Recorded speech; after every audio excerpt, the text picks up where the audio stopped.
But I like creating something that people enjoy and stirs up some kind, or I try, that's my aim, is to try and stir up some kind of emotion or reaction.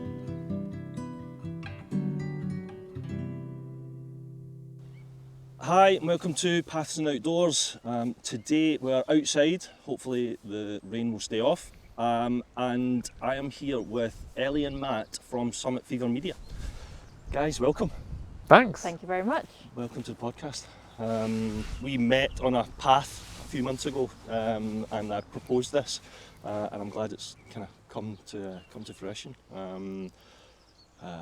As many people probably who watch this, and hopefully people who haven't will go and watch them. I've watched your videos and the little. We'll get onto it in a minute, but your sort of race videos and things, which has kept me glued to dots in the background for many an event as I watch in the distance. So basically just wanted to get you on and hear your story, how you got to where Summit Fever Media is now. Cool. So I suppose the best place to start is maybe obviously to give you a bit of background on each other and start from there and see what happens. Okay. Do you want pre Summit Fever? Oh yeah. So how did you guys individually get into the outdoors and where was your inspirations? Was it family or was it elsewhere? What was the? Ellie, you go first. There you go. Okay. I'll give Matt time to think about it. So I grew up between Lancashire and Cumbria, so the Lake District was very much on my doorstep, and I don't think I liked the outdoors, but I didn't think of it as something I might eventually have a career in or to do with.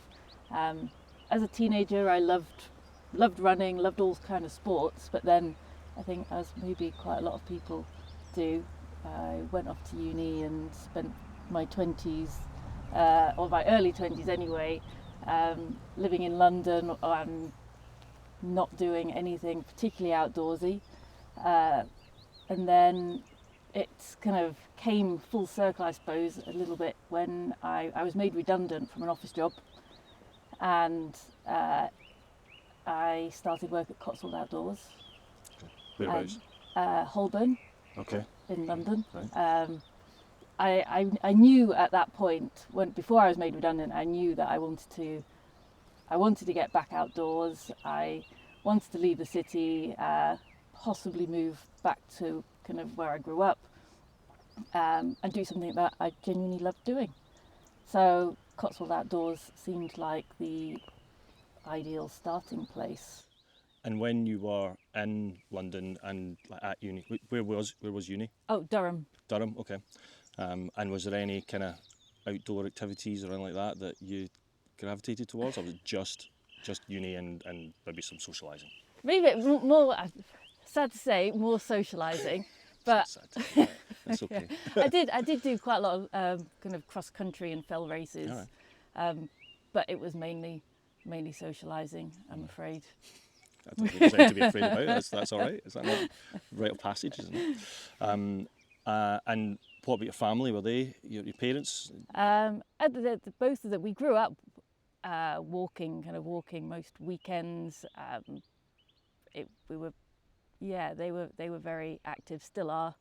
I remember actually a really young age. I think my first hill was Pen y Ghent. I remember having a massive tantrum at the very top. I think it was just that tiny little bit of a scramble at the very top, and I think I must have been about 7 or 8, and I had a massive tantrum and I couldn't move from that ledge. That's stuck in your mind. So that really stuck in my mind. Yeah. And then, so whilst in Cotswolds, was that then, what were you thinking at that point in terms of the plan was?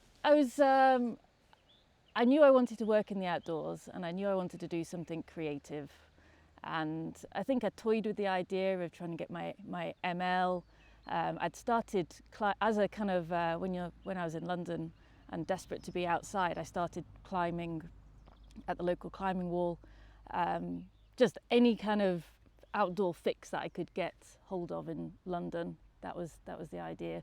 So I toyed with the idea of maybe getting some climbing qualifications. I think at that point I was very much floating around and trying to kind of feel my way and work out what I could do. And I suppose the other one was getting to meet quite a lot of the brand reps through Cotswolds and getting to know some of the brands, and is there an opening in any of the brands that I could have segued into? I don't know, that path. But it was very much, I didn't have a particular, this is what I know I'm going to do. I just had vague ideas of the kind of thing.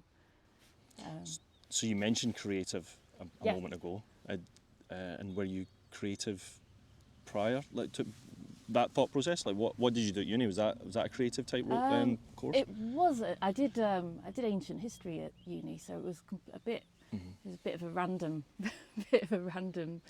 mix of things. Yeah. But I've always loved reading and writing, and I'd write stories in free time and from an early age. So I think one of the jobs that I wanted to go into when I was at school was journalism, and so I suppose in a kind of way. Yeah. It was underlying, maybe. You were just waiting for it to expose itself. Yeah. Hopefully. Yeah. So Matt, where did it? I don't know. I guess I've been quite outdoorsy from a young age. Like I went into what was it, like Beaver Scouts at 6 or something, and I was in Scouts for about 16 years. Like working out through the years and eventually becoming like a leader and stuff, and that really, I guess, was the like core thing that took me out into sort of outdoor stuff. And I guess similar to Ellie, like started to get some qualifications and stuff for doing climbing and bits like that. But I guess I was also I also like had a little camera and I would like make little videos, which I never want to see again, of like hikes and stuff we used to do with the scouts. Like in, what was it? It was like 2004. We hiked from Prague to Dresden, and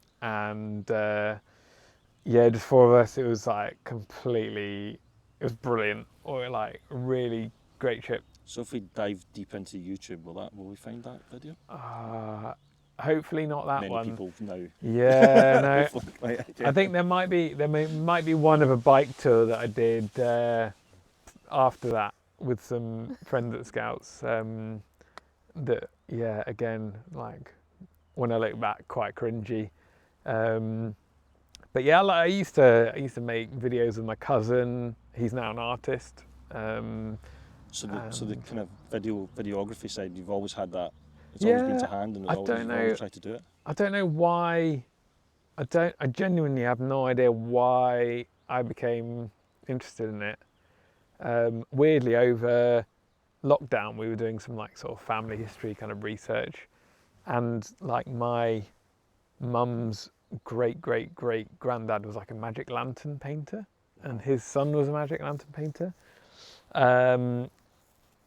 Which I guess was like, for the time, it was basically... So it's kind of hereditary. Kind of... It's kind of built well, into you. When I found that, I was like, oh, that's pretty cool. Yeah. But yeah, I really enjoy anything creative and love outdoors, which is kind of why I kind of lost my way a bit at school. Not in any grand sense, but like I just wasn't academic. So I went off and studied art and design at uni, just did a 1-year foundation course, which was brilliant. Definitely recommend it for anyone that sort of like wants to do something creative but's not sure, because it allowed me to try lots of different things in the creative industries.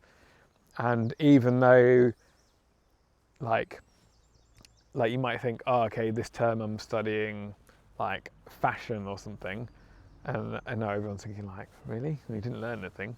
But like, you take away something from like working on these different things. You can that use that and put it across other totally, yeah. mediums. Yeah. And I guess a bit like Ellie, ended up at Cotswolds as like a Saturday boy when I was at school, and really enjoyed that. And it meant I could feed the growing gear addiction. Spend all my money on anything possible. And what else? Yeah, and then. So, did your family do that kind of thing as well, or was it just you went to Scouts and that's where it was the kind of outdoor world was fostered, your outdoor love was fostered? I think it was mainly through Scouts, although like my dad has worked in offshore racing, like yachting for a long time, and so I spent a lot of time on the water as a kid. But I think as soon as I became a grumpy teenager, I was like, no, I don't want to do that. Like that's common, isn't it? Yeah. I talked about maybe before we started recording. I'm kind of going through that process at the moment with my daughter, but and I remember when I stopped going to the Scouts when I was probably about 10 or 12, and I kind of regret that now. But anyway, that's not my story. So you both worked at Cotswolds. Was it the same Cotswolds? No. Not to start with. No. We met on one of the Cotswold winter skills training courses. Right. In Scotland or? Scotland. Yeah. It was, where were we? Glencoe. Yeah. Nice place to meet. Yeah. And so you're in Holborn. Yep. What one were you in? Originally I was in Kingston. Right. Okay. Which was the closest to where I lived at the time, but ended up working in Islington branch. Okay. So yeah, and then that's where we ended up working together after that training course. Yeah. And then we were just kind of like chatting about like, oh, what should we do? Yeah. So you're both at this point together, and and the outdoor kind of want or looking for the next step in how you're going to do it. That's where you are now. That's where we are in the kind of journey, I suppose. Yeah. So, who was the one that pushed? Ellie points to me. You came up The with people the listening, idea. Ellie pointed to me.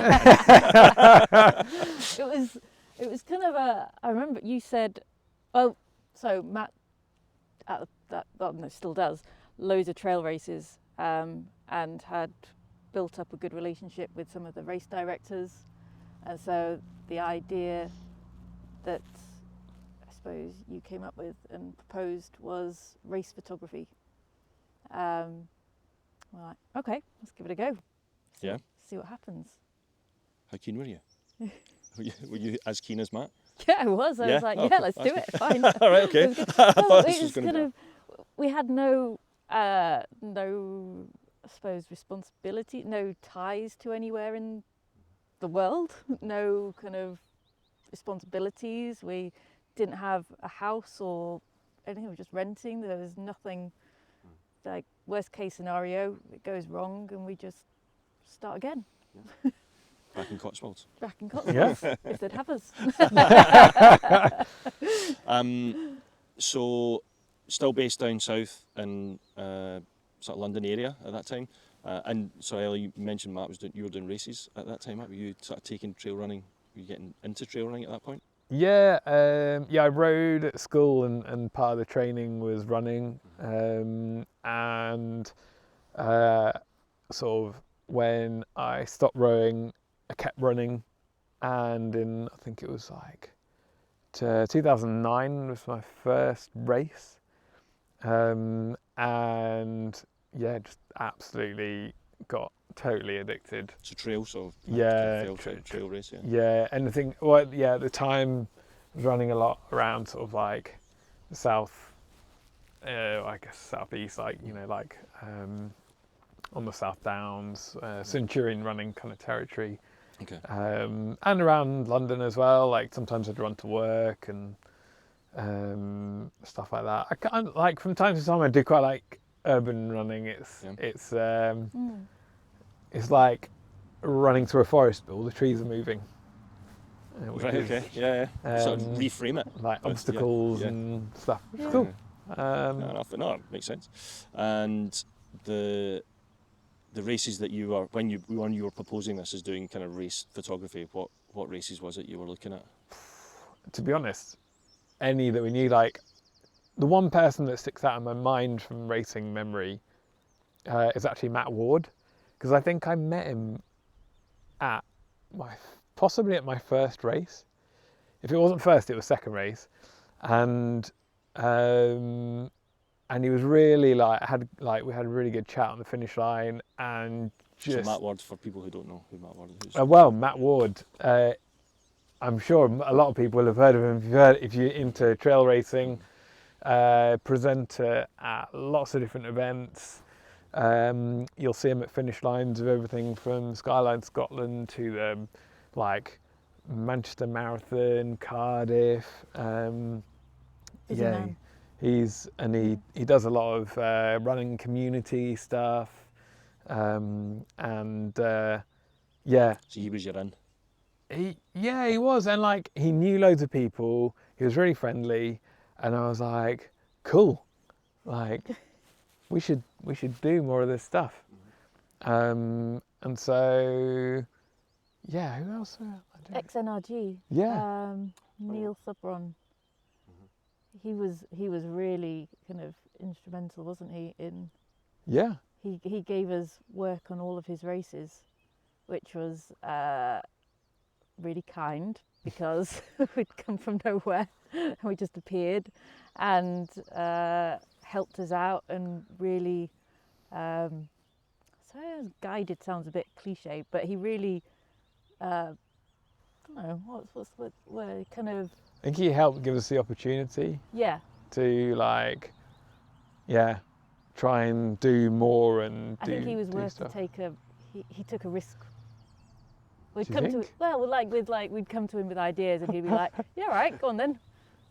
Yeah. Because I remember I think we said, oh, can we make a video for you? Yeah. And he was like, okay, how much? Have you done it before? Okay, go on then. see what you come back with. So So you kind of took a punt, I suppose. yeah. Yeah. Seems to have paid off. Yeah. And those videos, well, what kind of time are we talking around here? Are we in social media time now, or what's the? How are they being? Was it YouTube? We were lucky because it was just at the start when Facebook allowed you to embed a link. It didn't embed the film, but you could put a hyperlink, YouTube hyperlink in. So back then. So that was 2012. So how do you think those videos were received? So, like, obviously the people that were there absolutely loved having a record of their memory, their experience, particularly as, you know, we were at a lot of ultra events, and it was like a big milestone for people taking part, and, you know, whether they're competing or completing, like, both, it meant a lot to them, which was really cool. But I think the race directors also quickly realised that, you know, there was a lot of value to getting more entries for the races, and just like spreading the word of, like, you know, this is, you know, come and have a look, this is what it looks like. And obviously, you know, like when we were doing photography, that's, I guess, for the most part, the way we were doing it, it was much more like for the individual, like, oh, I can put it on Facebook and like I did this thing. It was more kind of for that person. Yeah. Whereas like the video gave you like a flavour of the event, and it was like, it meant, I guess we were almost like creating stuff that we wanted to see at races. Like, oh, I really want to see what that's like. And like even now, like when we're looking at races to enter, on a personal level, I always watch a video because I'm like, what's the crack? What's the is it big, small, It what's the kind of gives you more course like? information, doesn't it? So, Yeah. to see Yeah. what the vibe of the race or the event, whether it be a running event or a bicycle event or whatever. Yeah. You know. And that kind of feedback then at the beginning, how was that for your psyche? Do you know, did that? Massive. Yeah, huge, wasn't it? It Yeah. was like, oh, maybe this could work. But yeah, it was really exciting to see. I suppose there's a lot of reward in seeing something, in creating something, and then people enjoying watching it. Yeah. And then what were the kind of next stages? Because I mean, none of the stuff you told me so far, you were kind of videography trained or camera trained. Well, I suppose your art and design class or That was the year potentially was closest we came. close. So how did you develop those skills and learn them? Or learn them? Googled We just it. Googled it. Yeah. In also YouTube. totally just Yeah. literally just searched We like got a few GoPros to begin with. yeah, and like just how do we do this? How do we do that? Got some free editing software or a Yeah. free trial, and then just and Yeah. just Pieced it all just together. tried, yeah. Yeah. Like watched as much as we. Well, I guess we started watching stuff, and not just outdoor content, but we started watching videos, and like analysing them and talk to them, and we still do that. Like even like watching TV last night, we were like, oh yeah, I love what they did with that scene, and the way they build it up and stuff, and we were started to try and take things away from, and also like not just videos as well. Like Ellie reads at a rate I can't. It's just frightening. But that storytelling element from all those books has clearly done something in your head because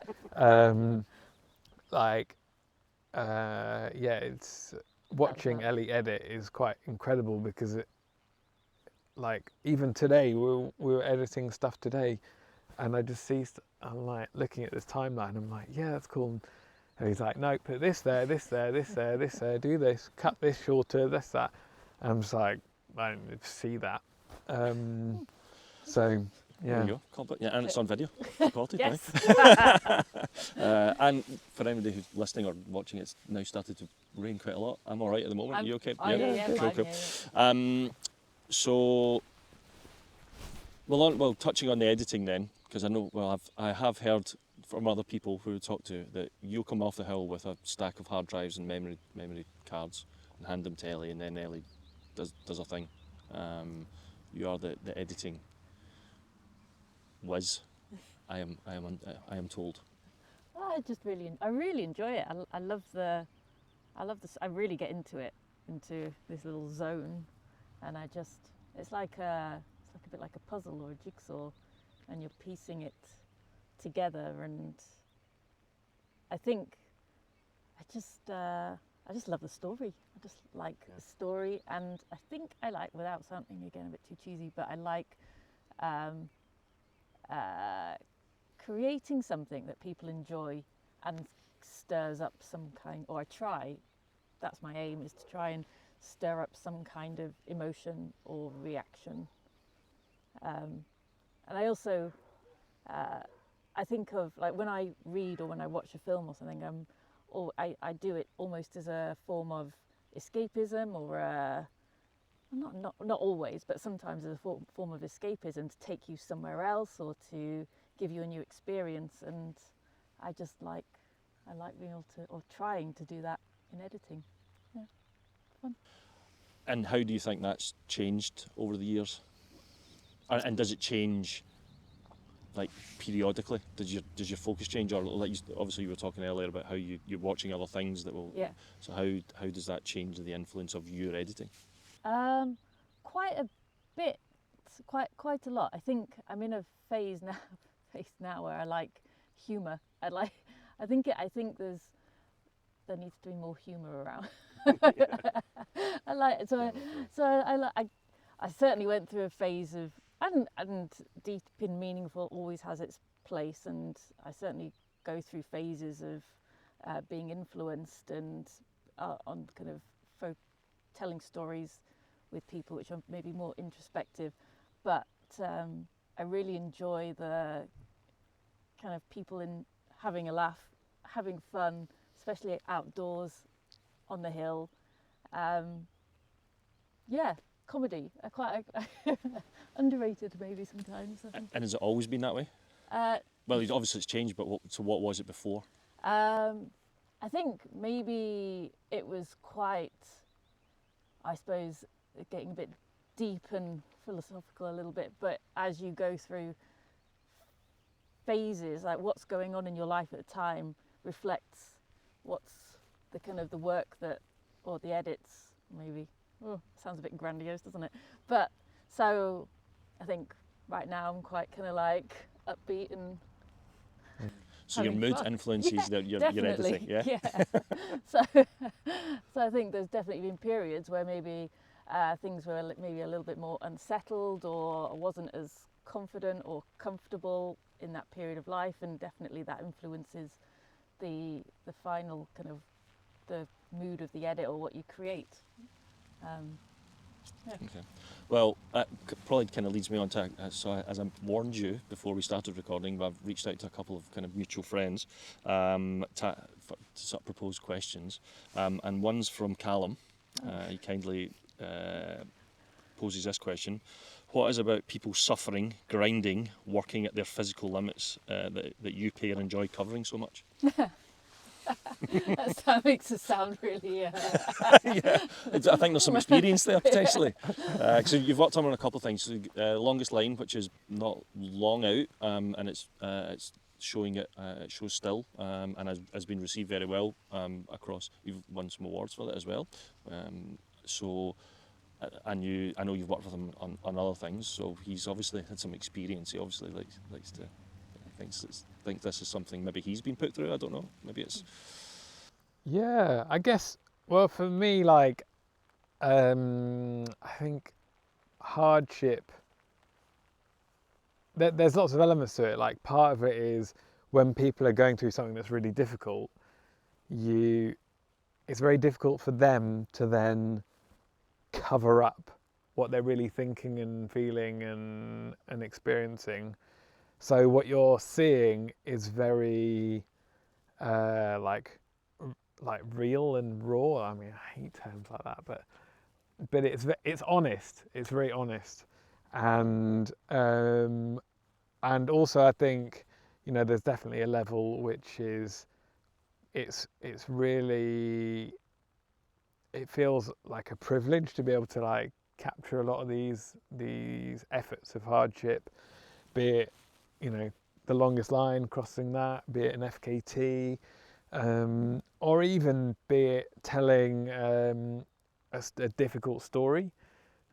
So I think there's sort of lots of levels to it, but I think generally speaking, and I think a lot of, I would guess most people in the outdoors who love outdoor stuff would think similarly, that things that are really difficult, or what is it, like things that are worth doing are rarely easy, and so yeah, like capturing those and telling those stories, and maybe it encourages someone who's like, oh, I'm not sure if I could do it, and like, oh, maybe I can, you know, and it doesn't necessarily have to be to the extent that, you know, like I definitely read books and listen to podcasts and stuff like that about really extreme, you know, like a military history story or something like that, and like I will never be anywhere close to that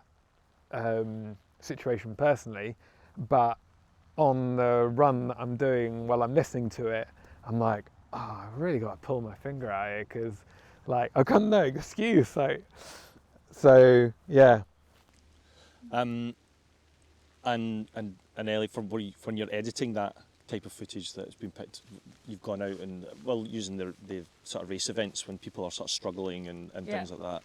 When you're editing that into the short films or even the longer films, like, Damien's and John's FET stuff, what are you looking for in terms of that struggle? Well, yeah, the struggle is, I think it's compelling. I think when I'm editing the footage, I'm always looking for those moments of, like Matt said, honesty and like Matt said again, like rawness and realness. Because I think it can be relatable on whatever level you're coming at it from. Because sometimes I think if you watched, say, Damien Hall breaking a record or something, and you just saw the happy bits and him crossing the line and breaking the record, and you look at that and you think, wow, that's amazing, but I could never do that. But then when you see the hours like the crazy hours of training, the genuine struggle and the sacrifices that he makes, I think it makes it a bit more relatable, or maybe, yeah, very similar to what Matt said, is that you think, okay, maybe he doesn't just wake up out of bed and suddenly run 268 miles and smash records just because he's, lucky or something. It's that hard work and determination, I think, that pays off. Yeah, definitely from the stories you put out, or the stuff you put out, you can see that, and it's good to see, because I think a lot of people, they might want to aspire to that. So seeing that the work that needs to go in, I suppose, is the main thing. But I suppose on the flip side, then, for you guys, like I'm thinking spine races and wet weather on the Cape Wrath and all that kind of stuff. I mean, you're having to put yourself through some hardships to get that footage. It's part of the fun, right? I was going to say, we are, but we do have a nice warm car to dry up. Well, yes, and maybe sleep that, in. but then there's for the longest line, you did probably more miles than they did, Well, trying to hard. coverage it. That was really Cover it, yeah.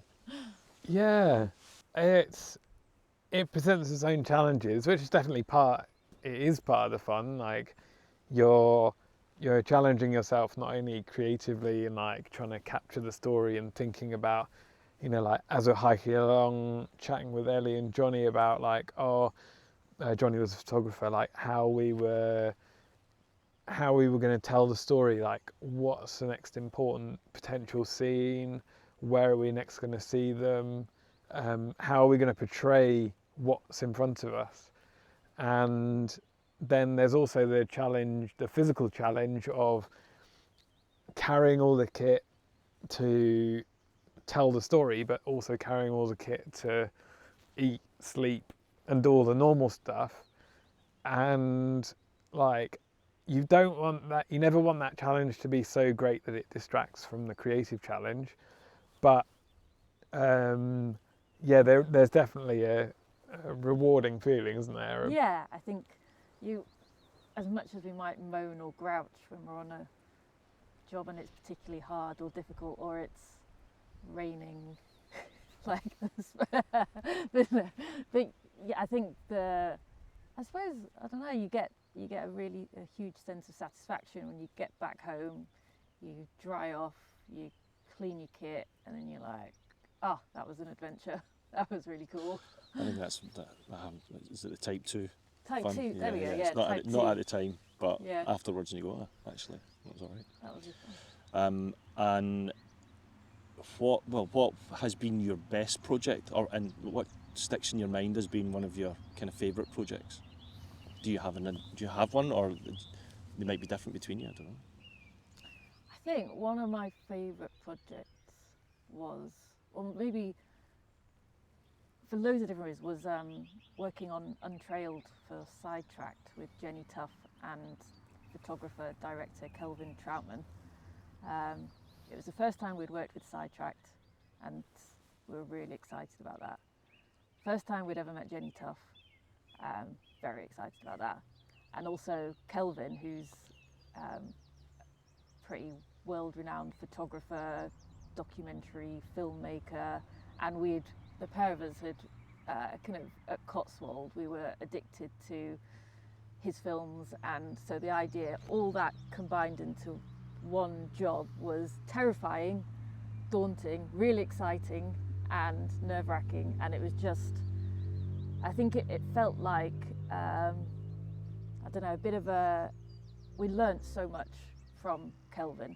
He really took so much time sharing his experience and skills, and it was, and then working alongside Jenny, and then in the editing process we worked really closely with John Sidetracked and Kelvin and Jenny afterwards, and I think the edit went, we kind of back and forth. It was a real community creative editing process, and it was the first time really we'd worked in a team that way, and it felt like a big milestone in the way we approached the job. And you say you learned a lot. What kind of thing have you taken from that?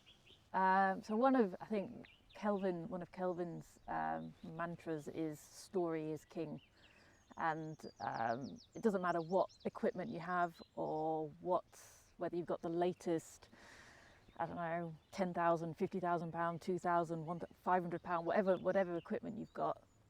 That's it. It matters to a certain extent, but really the story is far more important than worrying about keeping up with the latest bit of gadgetry and tech. So that was one of the main takeaways. And then I think also approaching from the editing point of view, standing back a little bit and giving the edit a bit of breathing space and appreciating feedback, and kind of almost removing your head from the editing space so tightly that you can't. Sometimes I think when you're editing you get so into the zone it's hard to see, what's that phrase, fish for the water, I don't know, but it's hard to distance yourself from it. And so I think really learnt to stand back and to be objective, not to be too emotionally attached to it. On the editing, I imagine that some of the race editing, that you won't get the chance to do that if you're doing like the daily stuff. You're in, heads in it, and that's it. Like, Yes. once it's done. You don't get that time to. So do you think that maybe that lesson has that you got from the Untrailed kind of shifted that focus slightly, or is that something that maybe you knew before? I think it has. I think with the racing edits, you don't really have much choice. You start editing at 4 o'clock in the afternoon, and you've got to have it out by 8 o'clock. So you've got 4 hours, and it's just churn out. And so it's kind of hard to. Maybe some skills that we learned from Untrailed have seeped through, but it is hard to have the luxury of time with a race edit. Yeah, okay. And Matt, any standout? Well, obviously the longest line, it's a fresh memory. It was an incredible project to work on. Like you were just asking about, the sort of the difficulty of it. Like, it was, part of it was really fun because it was so difficult. Like, and no one that we knew of at the time had done it. And so when we literally left the road, we were like, no idea what's going to happen now. Like, anything could happen, and there were so many times where we were like what happens next, or even the going up the first hill and thinking, this is going to take a really long time. Have we left enough time for this? So yeah, I mean, Longest Line was fantastic, but I think to sort of like go back, Rath, when we filmed Damien Hall and Beth Pascal on the Cape Wrath Trail, wow. It was like nothing. It was like no other project that we'd worked up on up until then. that area is so remote, and the terrain is hard going. I mean, they say Cape Wrath Trail. There are plenty of places where there is no trail. And when I say like no trail, I'm not talking about like a sheep track. There's no trail. And that was a fantastic situation. Well. Yeah, like everything about that. Everything, yeah, from the logistics, like at the end that it finishes at the lighthouse. The only real way to access the lighthouse is either to walk in the trail that they take in, or to get a ferry and then a minibus, which you have to organise separately because it was out of season. And like it was December when they did it, and there was a storm, and we tried to get back during the storm. They finished the FKT, and we tried to get back. Basically, the storm had already started to come in, so we ended up having to go back this sort of 10-mile track on a minibus with the ferry driver, with the minibus driver, and hang out at the lighthouse. John and his daughter were amazing.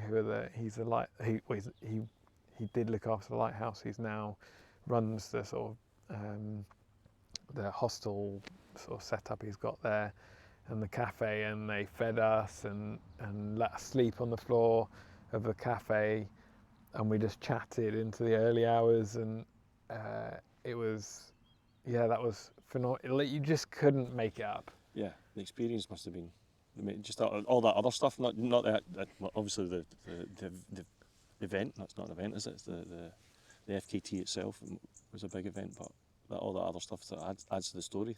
Yeah. Or adds to your memories, I suppose. And like even from the beginning of that, when we arrived in Fort William, and it was raining really heavily, and we knew there were quite big river crossings, and we were looking at there were some online environmental agency like trackers on some of the river depths, and we were like, not going to be able to cross that. And they went up and had a look, and sure enough, there was no way they were going to get through it. So like right from the off, we were in sort of like, is this going to happen? Isn't it going to happen? And they set off, and they were like, oh, we're going to do all this far without sleeping. And we were like, really? That's a really long way. Like, and then sure enough, how am I going to film that? If you're not going to sleep, how am I going to keep up with you? Well, partly that, and I think partly we were secretly thinking they're going to be sleep deprived. It's going to make some really good. Yeah. Fair enough. Yeah, because again, like physical hardship, sleep hardship also makes it very honest. People can't pretend stuff when they're. I do remember the scene when they got to the bottom that had the mattress in. Yeah. I was like, Yes. we're not leaving. Oh. So I think we were quite sleep deprived at that point. Yeah. And why did they choose December? That was My turn. It's my turn to point the finger at Ellie Matt now. points at Ellie. That was my fault because we were working on another job with Damien, and we were trying to think of a project, and he was looking for a running project, we were looking for a filming project, and Cape Wrath Trail was mentioned, and I said, oh, what about winter? It'd make really good footage because it'll be really gnarly. And Damien was like, okay then, winter. Let's do it in winter. That was why winter. But I mean, totally lucked out, because after that, for the rainstorm that was swelling the rivers, the weather was incredible. the whole time literally from the first day to the last day, they had pretty much great sunshine or clear skies, Yeah. almost all day, every day. You could not have made it up. Like frosty, crispy, Yeah. incredible sunrises and sunsets. It was just, and I think the four of us. Filmmaker's dream. Yeah. And we felt like we were totally alone. Like that area was really quiet. Most of the shops and everything, all the kind of hospitality was closed, and it was just like the four of us randomly bumbling up the trail. So how did you keep in front of them, or how did you manage to take that equipment? If they're running it and you are basically packing all that kit, how was that logistically work? Well, I guess so. They had trackers on them, so which made a big difference. So we had support from Open Tracking, and they helped us source some satellite trackers as well. And without that, it would have been 100 times harder. But we were in a car. We were in a car, but anyone who's familiar with the Cape Wrath Trail will also know that it's not like the Pennine Way. You can't just drive up more or less along with it. There are big stretches where, you know, long drives round to access the next point. So we would see them maybe, like 2-3 times a day? Or like 3 times a day, yeah. And it would involve a long drive and potentially quite a long walk in. Like, I'm just thinking about the gamekeeper, is it Strathcarron, let us drive up his shooting track quite close to Callum's going to hate me. Malbooya? Malboody Bothy. Malbooya? Sorry, Callum. Yeah. I can't pronounce it properly. Malboo. Anyway. Malbooya. Yeah. And so you had to hike in, what, 10k, and the gamekeeper said, or the estate manager said? So it was going to take hours. I think and he we said were like, really? Like 10k, it's not going to take us that long. We were there we thought cockily to ourselves. It took forever. Trust the locals. Yes. Took forever. Like, there genuinely was no trail whatsoever. It was just And tussocky, heathery, rocky, boggy shit. it was. Yeah. Yeah. I think we set off. There's always a bit of a fear because whenever you do have trackers on them, but somewhere like that, it's very rare that you have signal all the time. So you're having to guess and work backwards. And then whenever you set off, so we parked the car maybe at 2 a.m. and then we thought, okay, we need to see them but they're going to pass through this bothy at 5 a.m. round about sunrise. So you've always, whenever you're kind of hiking in, you're never relaxed because you've got this fear of missing them, and we wouldn't have any idea until we'd got there, waited for however long, and then walked back and found signal. We wouldn't have known whether we missed them or not. So it's because they could have like run right by you or like pushed through that bothy potentially and not take the sleep break. I would have had no idea, not being able to check the trackers. So yeah. And it's 10k back. Yes. Yeah. Yeah. And so, I mean, you've obviously got a few films out there now, haven't you? And so what? Although you've just talked about 2 specific projects, have you got one that stands out as your favourite film out there? I know you're like your children, you can't have a favourite. Can't have a favourite. I like different ones for different reasons. I don't think there's one favourite one. I like The Longest Line because I think it's quite Callum and Jenny are funny. Yeah, the 2 characters. They really are, and it just every time I watch it and I see the pair of them, I just get this grin on my face because they're just so funny together. Yeah. So I think Longest Line for laughs. Good shout. Yeah. I mean, in terms of like things going vaguely to plan, Underdog with Damien, who seems to be a running theme throughout our films. Like that was, I mean, I think we even wanted to call it Underdog before he even went out there. And I think he was feeling a little bit like, oh, there's quite a lot of pressure on me. Like, oh, I'm not sure, you do know that Killian's turning up, right? We are like, yeah, it's fine. You're going to be him. You're going to be him. You're going to be him. Like, well, he might be him. I don't know.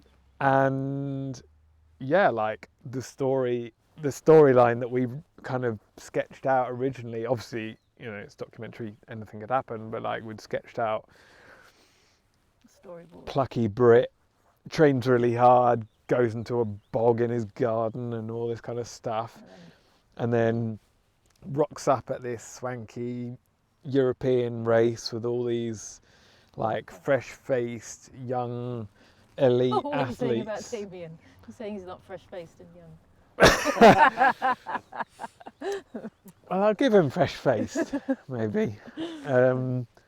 Yeah, and then he like Smashes it. just honestly, we could not believe what was going on in front of our eyes when we were going around, and then like we saw Lee from Innovate early in the morning during the race, and he was like, "Yeah, Killian's dropped out, Jim Walmsley's dropped out," and we were like, "What?" And then like sure enough, like more and more like falling down, and obviously Damien was running really fast as well. He was going.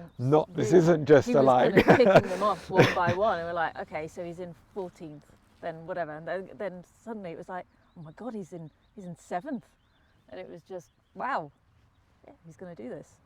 So all this filming will be taking you away from home, away from normal daily life. I suppose your working job is part of your normal daily life, but how do you fit normal life in amongst that?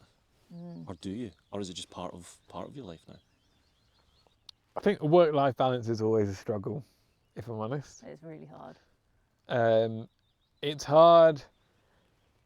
There are loads of reasons why it's difficult, which include you're doing something that you love doing, so you want to keep doing it. That's definitely part of it. Being self-employed and just wanting to pay the bills and stuff like that, you also feel a pressure to like do the work. But I think we are getting better at it. Yeah. But It's taken us 10 years. it's hard to separate it, and like we're trying to be more strict with ourselves. Like on days like today, like okay, we're starting work at this time, we're finishing work at this time, and if like a work call or email comes in, to you can acknowledge it, but just to park it until okay, tomorrow morning we're starting work again. Because in the same way that if we worked in any other job, like you have to be able to stop it sometimes and Walk away. yeah, just go for a run yourself, or like frequently now well, as long if it's not in a remote place, like I'll definitely go for a run without my phone and with nothing, so Kind of disconnect from Yes. from it a bit, yeah. Yeah, I can imagine it gets quite intense. But it's funny you use running to get away from running. And what does a day off look like apart from running? Oh, probably running. Good. Yeah. We've both got races and stuff that we're training for, so we've got quite a strict training schedule. So So that was going to be another question. So you're obviously both runners and compete. So you're obviously not filming them while you're doing it. You're there to for the event. How does it feel, or how do you look at other events? I suppose that's first. How do you look at events when you're competing in them, or in terms of the filming and the documenting of it, and watching other people do it? I think there's a mutual respect of other people, whether they're filming, taking stills, podcasts, like anything.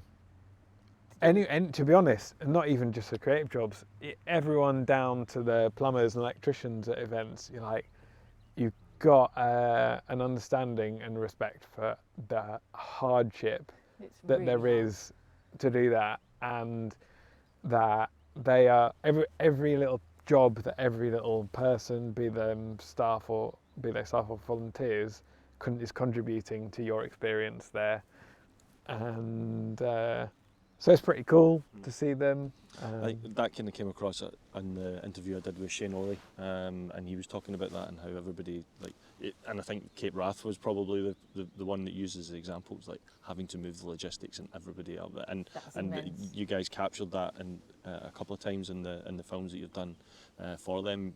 But it is just a feat of brilliance, I suppose. It does take up. I can't imagine his brain that has to deal with it, but yeah.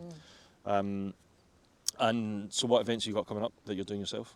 What are you training for? I've got the Cheviot Goat in December, and then the Yukon or Lapland Arctic Ultra in March. Yeah, nice. Yeah. My main one is the Sky Race, Maton Sky Race, Yeah. which really looking forward to. And then doing the Elite with Damien in October, Excellent. which will be a good fun. Yeah, excellent. Langdale this year again. It is. And hopefully it doesn't blow away like it did last year. But, Yeah. So you're filming, it seems you've taken a bit of a switch recently, or you've kind of maybe shifted focus slightly. And we'll go back to the questions because I asked a mutual friend of ours, Wim. He had a couple of questions, but we're going to kind of narrow it down to one. He said, you recently changed tack from a more standard race coverage content model, that's a Wim speak, to more narrative-based productions. How will you manage potential crossover between stuff you do for brand content, who often sponsor this, and your narrative work? I think you're basically trying to get to where the crossover between what you're doing, what you were doing, and what you plan to do now. How will you manage that? We've obviously we've worked on events for 10 years. years, and it's been brilliant, hard. We've learned a lot, and it's given us a great skill set. I think it's a really high pressure environment to work in terms of creating the content and getting it out on time that's good quality and delivers what the client wants and what the viewers want. And we're lucky in that we can kind of decide, we talk to each other about what we want to do, and we want to, for some time we've wanted to spend more time on bigger projects where we can spend more time telling a deeper storyline, and also sort of basically to be able to do that shift, we had to step back from the event stuff to give us the time to really get into it. I think really, like a lot of things, it's a game of specialisms, and we want to specialise in documentary film and brand content creation. Yeah, and I think it's not sure whether I don't know.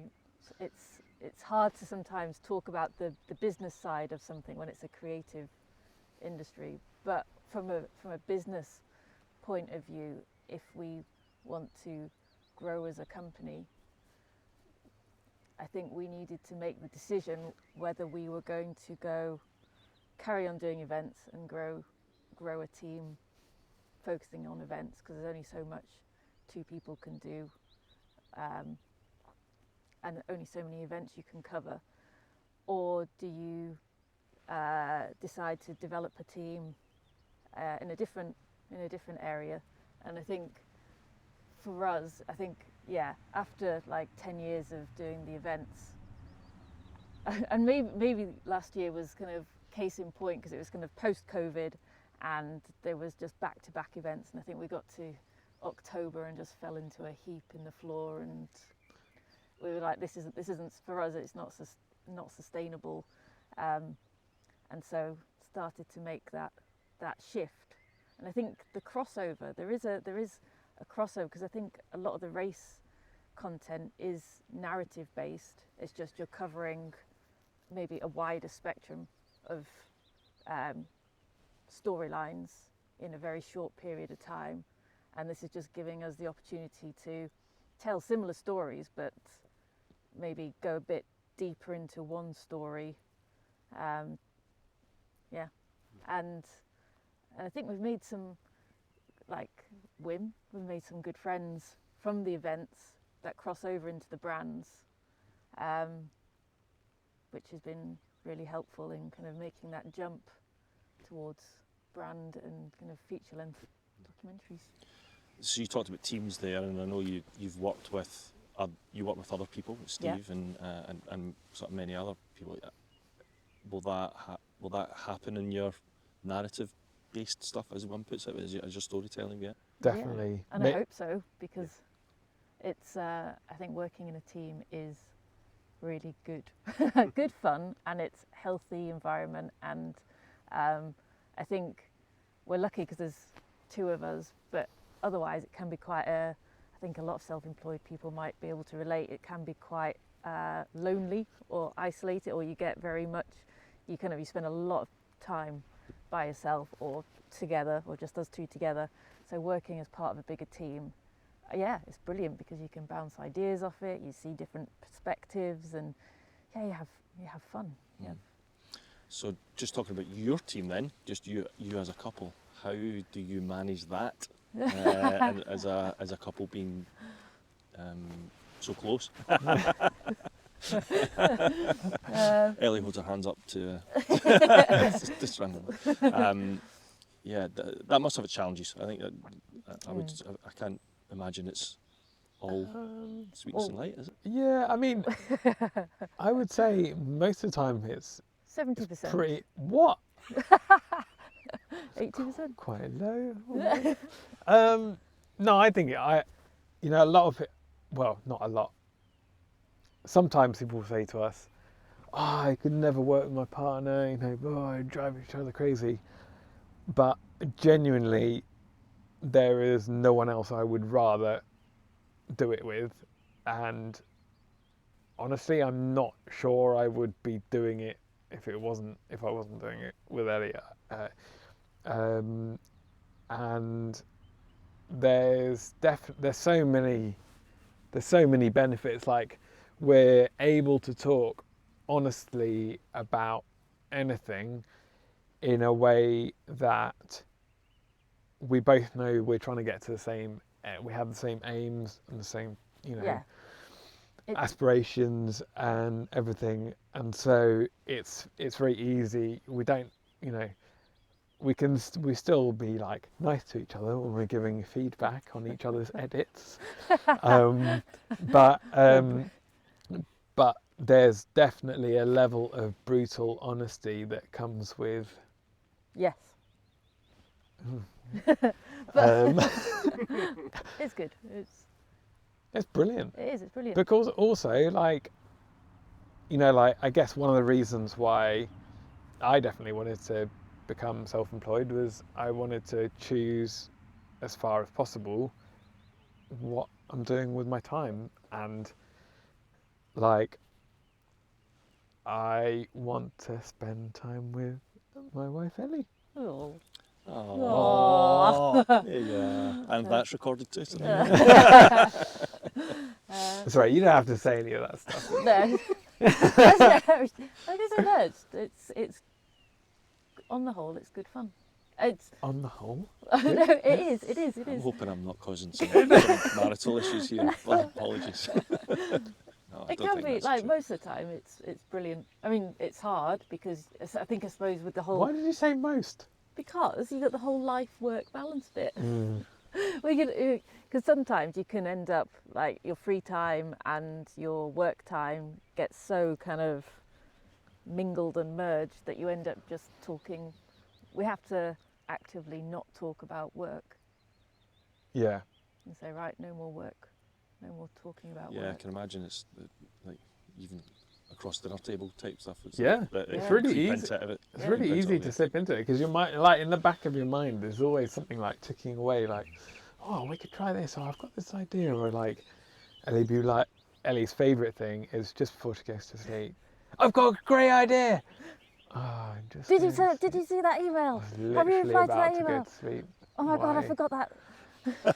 I think we get a real insight into the Summit Fever Media back of house. So in terms of, you've got a couple of races that you're training for, some pretty hard races as well. What's on the kind of your personal future, if you like? Is there anything that you're looking forward to, or you got going forward? just sounds like racing. I'm looking forward to seeing how the company develops, and who we get to work with, or who. I'm just really excited about what the future holds in terms of What would be the big win? Do you have Are you willing to put that out there? What would be your this is what Summit Fever Media would like to do? So many things. Yeah, I bet.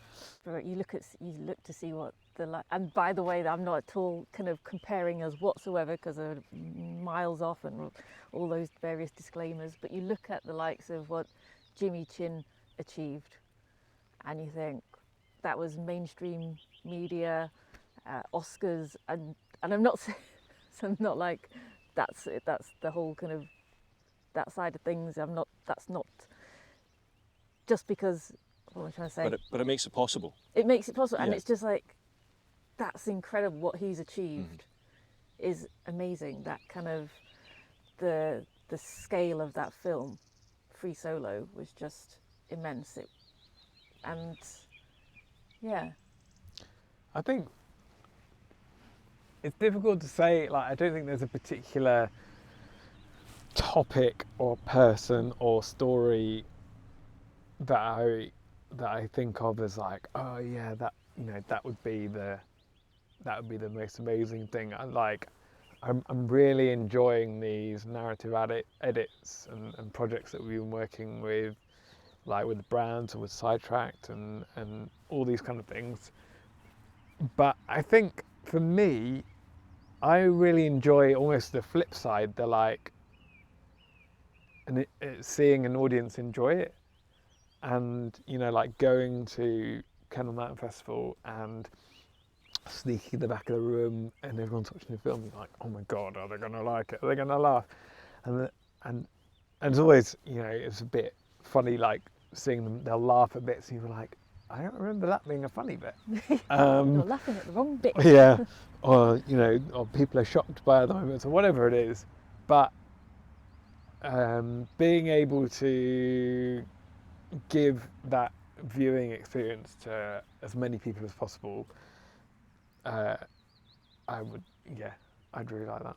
That's cool. Okay. And anything of note in the future for films coming up, or any projects that you've got that you're allowed to share, I suppose? I think I'm allowed to. We're working with Montaigne and Jenny Tuff on a documentary on Jenny Tuff's expeditions, which is really exciting. And we're well stuck into the edit of that at the moment, and that's going to be kind of one of our big projects for this year. We've got talking about longest line. We've got a longer edit. Oh yeah.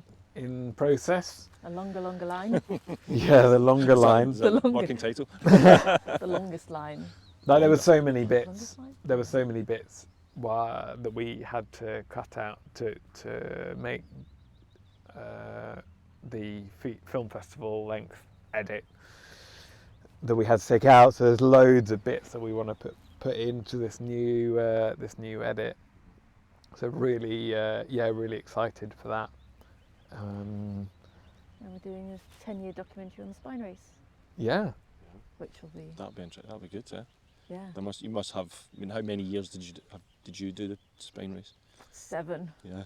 7, I think, is that from 2013 to 20. What was that? 20. We did it last year. Yeah. A 21? lot. So there must be a lot of footage to dig Oh. that'll be a heck Oh of an my edit. god. Yeah. That's like mind-blown emoji. Yes. Yeah. That kind of. Yeah. It's, and like looking back through some of it, like often, one of us will be working on it and you nudge the other, like, look, remember that? Like, Yeah. oh my god, like, or like there'll be like a little snippet of one of us behind and say, oh my god, he looks so young. Like, Oh yes, yeah. Oh, that kind of throwback. Yeah. And some of the events that you were doing, like your Cape Wrath, and because you didn't do the daily coverage of the last spine, did you? No. No. No. So that's how behind. are you watching those little films that get put out by the guys that are doing it now? Yeah. 18, yeah. 'Cause Jimmy Highland did the spine race. So we worked with Jimmy quite a lot. He's a great guy, and so yes, wishing him well with all those. And then Steve and Jimmy and I'm not sure who else was on, but did the Cape Wrath ones. Yeah. So yeah. I watched them. Yeah, I watched them through. Well, I'll look forward to the films that you put up, because obviously there's some good topics there. The spine one, Jenny's as well. We'll be thinking Kendall. What are we looking for Kendall this year? Well, we'll definitely enter Jenny Tuff into documentary into Kendall, and the spine race. The spine race, there's a screening with Montaigne. We'll also enter into the festival, into the competition. Which will be cool. I look forward to seeing them when we can. Well, thank you for sitting down in the rain with me. Hopefully I've got everything you need done there. But yeah, thanks for your time. I know it's valuable. I know that I'm taking up valuable editing time at the moment. And I look forward to seeing the films in the future. Well, thanks for having us. Yeah, it's always a good excuse to get out and have a chat. Yeah. Cool. Excellent. Yeah. Okay. Well, that's been Patterson Outdoors. Thanks to Matt and Ellie, and we'll see you again soon.